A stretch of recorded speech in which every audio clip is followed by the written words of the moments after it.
Kidney রোগ বর্তমানে অনেক কমন একটি সমস্যা। ইদানিং আমাদের অনেকের মধ্যে কিডনি রোগ দেখা যাচ্ছে। এটা আমাদের খাদ্যাভ্যাসের কারণে অথবা দেখা যায় বংশীয় কারণেও হয়ে যায়। বাট ইদানিং আমাদের খাবারে অনেক ভেজাল থাকে, যার কারণে এটা অনেক বেশি কমন।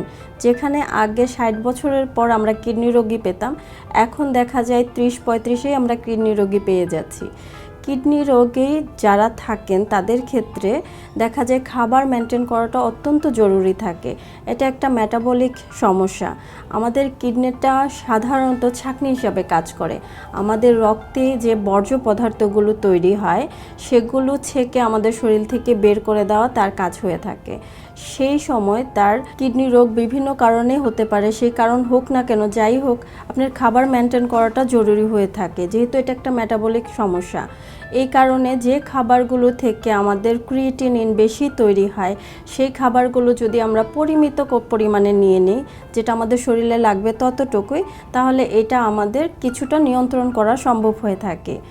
কিডনি রোগের ক্ষেত্রে এখন পর্যন্ত অনেক ভালো কোনো ঔষধ আবিষ্কার হয়নি যে কিডনিটা ভালো করে দেবে, কিন্তু কিডনিটাকে নিয়ন্ত্রণ রাখার জন্য বা এর চেয়ে বেশি যেন আরও দুর্বল না হয়ে যায় সেটার জন্য ডক্টররা রীতিমতো চেষ্টা করে যাচ্ছে, ওষুধপত্র দিয়ে যাচ্ছে এবং খাবার থেকেও আমরা চেষ্টা করে যাচ্ছি যেন এটা আরও ড্যামেজ না হয়ে যায়। সেই কারণে চেষ্টা করবেন প্রোটিন জাতীয় খাবারটা আমাদের মেনুতে পরিমিত পরিমাণে নিয়ে আসতে। যেহেতু আমরা বাঙালি, সেহেতু আমরা ছোট থেকেই মাছ, মাংস, ডিম, দুধ খেয়ে অভ্যস্ত। সেই কারণে আমরা আমাদের খাবারে অ্যানিম্যাল প্রোটিনগুলোই রাখার চেষ্টা করব। প্লান্ট প্রোটিনগুলো যেহেতু আমরা একটু কম পরিমাণে ছোট থেকে খাই, এই কারণে আমাদের অ্যাবজর্পশনটাও তুলনামূলক এটার রেটটা হাই থাকে, যেটা আমাদের কিডনির ফিল্ট্রেশন রেটটাকে বাড়িয়ে তোলে। যার কারণে আমরা প্লান্ট প্রোটিন অর্থাৎ ডাল, বাদাম, বিচি জাতীয় খাবার, সয়া, এগুলো আমরা একটু কম পরিমাণে রাখার চেষ্টা করব। পরবর্তীতে যদি ডক্টরের পরামর্শে অথবা ডায়েটিশিয়ানের পরামর্শে এটা আমরা ইনক্লুড করতে পারি, তাহলে অবশ্যই এটা খাবারে তখন প্রয়োজনে ইনক্লুড করব, কারণ ফিল্ট্রেশন রেটের উপর ডিপেন্ড করে। তো এই জন্য বিচি জাতীয় খাবারগুলো, ডাল জাতীয় খাবারগুলো আমাদের মেনু থেকে বাদ রাখবো। আর প্রোটিন থেকেই যেহেতু আমাদের বর্জ্য পদার্থগুলো মেনলি তৈরি হচ্ছে, সেহেতু অ্যানিম্যাল প্রোটিনের মধ্যে মাছ, মাংস, ডিম, দুধই রাখার চেষ্টা করব।